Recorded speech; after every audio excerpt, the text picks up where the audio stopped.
is it your feeling that this younger generation of Portuguese Yeah. don't really value their past as much as they should, They or they I think they don't value it because they've been conditioned to learn only about the negatives, unfortunately.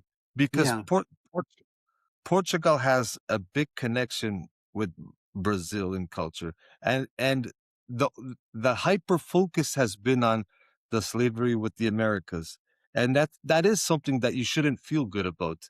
So that's understandable. But when it's hyper focused and not analyzed in its fullness, it it paints a harsher picture than it actually was in the time. If you read a book like Slave and Citizen by Frank Tauernbauer, he wrote it in the 40s. He settled through the Americas to study throughout all of Latin Americas and the US and Canada to discover how the slavery worked. And he found a conclusion that it was much different in South America than it was in Northern America. So you can say between Catholic America and Protestant America. And what he uncovers is that it wasn't as it's sold in the movies these days.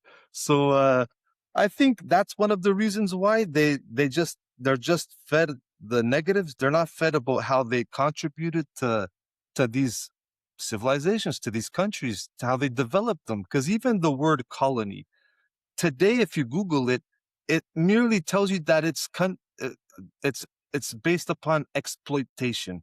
But just 10 years ago, 20 years ago, colony meant a group of people who would settle in an underdeveloped place and they would develop the land. That was the settlers. That was what the Portuguese started doing in Brazil and so on. yeah, But yeah, because yeah, there's this mass plantation that happened, cheap labor was required. So as the world, all massive plantations were based upon slavery. And as it was developing in the Americas, it was imported. And because Portugal was trading in Africa and Africa kings had the slaves to sell them, it was a transaction that happened. It's not to be proud of, but it happened, and it would have happened to anybody who would have done it. The Portuguese happened to be the first, but yeah, and it was happening, and it still happens today. There's more slaves today, they say, than it was back then, and no one complains about it. But I think that it's because of that point that brushes us away. I will tell you one thing: all the Portuguese diaspora they love their country more than at least half of the people back home. Half of the people back home in Portugal love their country. Half of the people think that everything sucks. Everything that comes from outside is better. We didn't do mm, nothing. So I will say that the whole of the diaspora is very patriotic and very proud of what they've done, and even what they do today. This migration mass that happened 70 years ago, like we've developed beautiful communities along the world, and and everyone's proud of being Portuguese. Only in Portugal you feel it's a little bit different. yeah.